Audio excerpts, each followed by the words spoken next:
epidural is a really effective pain relief tool that provides great pain relief from the waist down.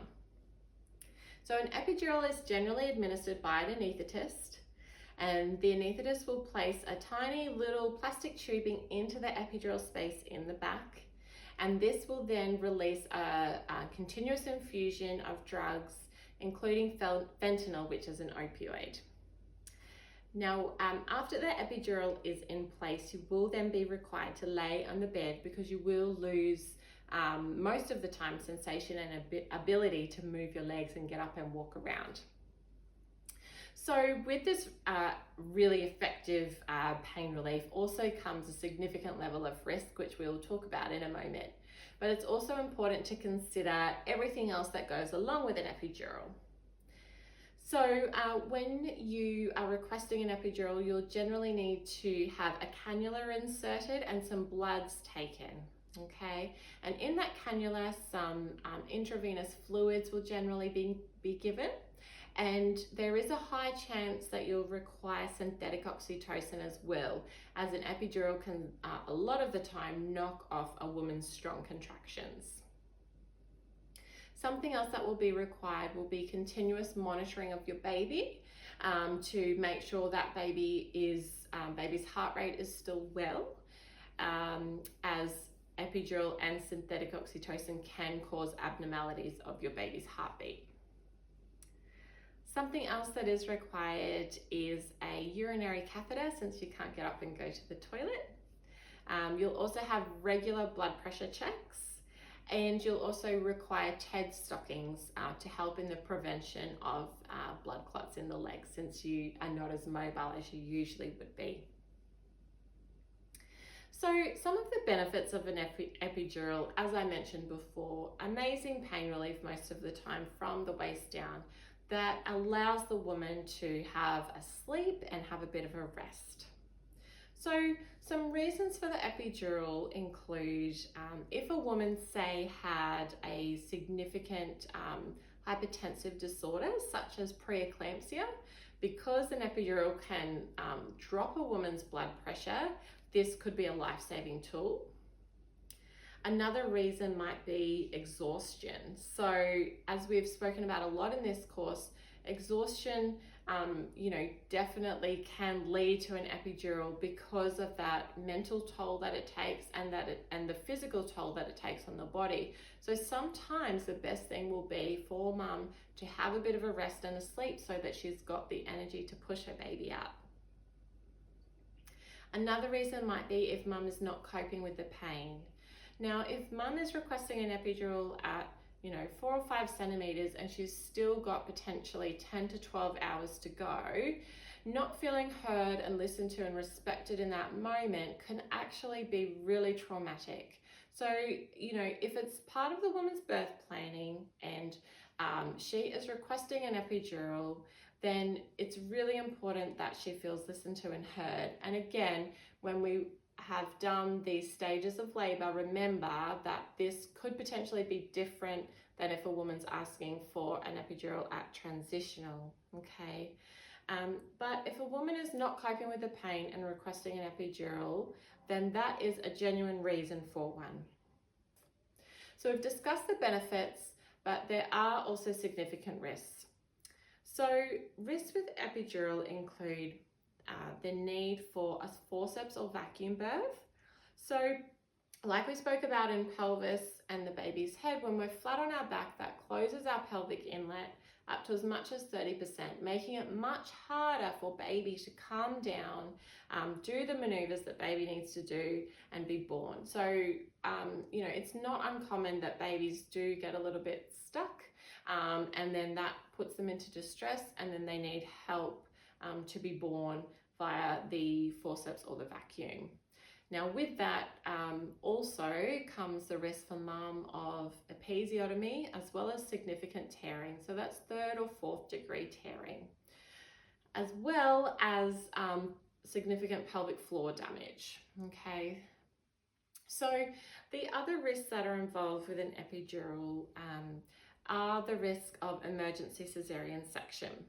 Now, there is some research that has concluded that epidural does not increase the risk of emergency cesarean section. However, this research was done overseas, and there's been a lot of criticism of this research in terms of what they compared the outcomes to. However, research from Queensland hospitals in Australia has found that their main reasons actually for emergency cesarean section are induction and epidural. So some other risks are intrapartum fever. So when a woman has a fever in labour, it's really difficult to know where that fever is coming from. And sometimes a fever in labour can be an indication of a really serious infection that could be life-threatening to baby. So whenever a woman has a fever in labour, it is then recommended to her that she has very aggressive intravenous antibiotics given, okay? And if she doesn't get adequate coverage with the antibiotics, then it's recommended that once baby is born, that baby is very quickly taken, cannulated, and also given intravenous antibiotics. Now, obviously, this disrupts a lot of things in terms of breastfeeding, the gut microbiome of mum and of baby, and research has also found a direct link between intravenous antibiotics and postnatal depression. So one thing leads to another, as you can see. Now, these risks are on top of the specific anaesthetic risks that the anaesthetist would discuss with you on the day. So they're things like a post-dural headache and spinal cord damage and things like that are extremely, extremely rare. However, these complications that I've discussed with you today are not uncommon. However, like I said, it's all about informed choice. So if you are aware of the risks and you make the decision that the best thing for you is to have an epidural, then no woman should ever be made feel guilty or bad about that, because it's her body and her experience, and she is the master of what is best for her and her baby.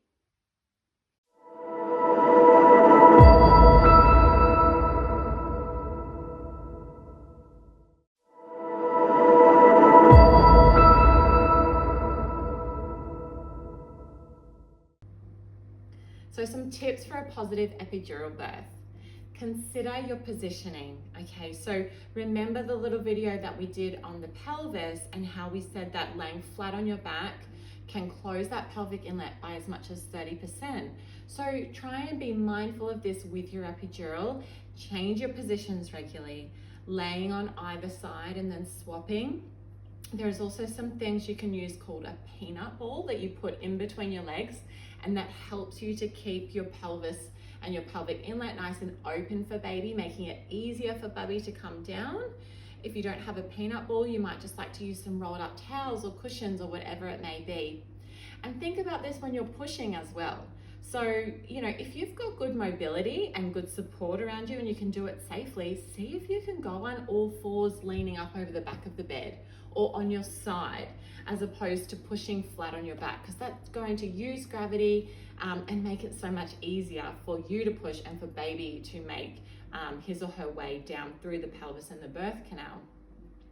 I strongly recommend having a look on the Spinning Babies website, because they've got some great tips and tricks on there on positioning with an epidural.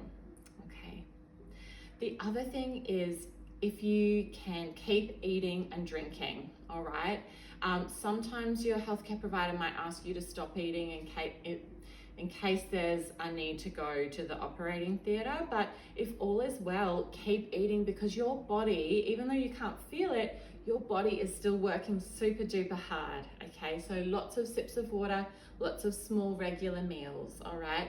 You still can become quite nauseous with an epidural, so just keep that in mind when you're eating, and what you're eating as well. Now, if you can, get some sleep, even if it's 15 minutes, all right? Every little bit counts and adds up, and I promise you that when baby's here, even if you've had, a 15-20 minute nap, it all will help you, all right? So if you get the opportunity, sleep, it's so important. Now, the other thing that's really important is maintain that birth space. Okay, just because you've got an epidural now, it does not mean that all of those things we spoke about in terms of staying in that nice, relaxed nervous system response goes out the window. We still want your beautiful environment. We still want you to feel calm and safe in your body, because what happens to you in labor and birth, whether you've got an epidural and you can feel it or not, will impact you, okay? And with an epidural, we know that that risk of needing things like a forceps or vacuum birth is now increased. So we don't want you feeling like things have gone completely out of control and there's going to be all this harm done to you or your baby. We still want you to feel nice and calm and relaxed and in control, okay? So maintain your birth space, keep the beautiful music going, make sure that your team know that you still want to be involved in the decision making, okay? And that you still want your environment to be nice and calm, okay? And the benefits of this are that if you can reduce your adrenaline, it's going to mean that you're less likely to have a big bleed. And if you're choosing to breastfeed, that you're going to find breastfeeding easier, your milk will come in easier, all of that kind of thing as well. So really important. And the last little tip that I have is when you are pushing or leading up to the pushing stage, you might choose to not press on the top out button as much. Okay, so we know that that little button that you're given gives you extra doses of the medicine that numbs you, but you might like to consider, if you feel okay to, letting some of the sensations come back so that you can feel where to push and push more effectively, because that too is going to really, really help and reduce your risk of needing things like forceps and vacuum and whatnot. However, it's completely up to you and your personal choice, but it is an option. So all of these things can really make for a beautiful, beautiful, positive birthing experience with an epidural.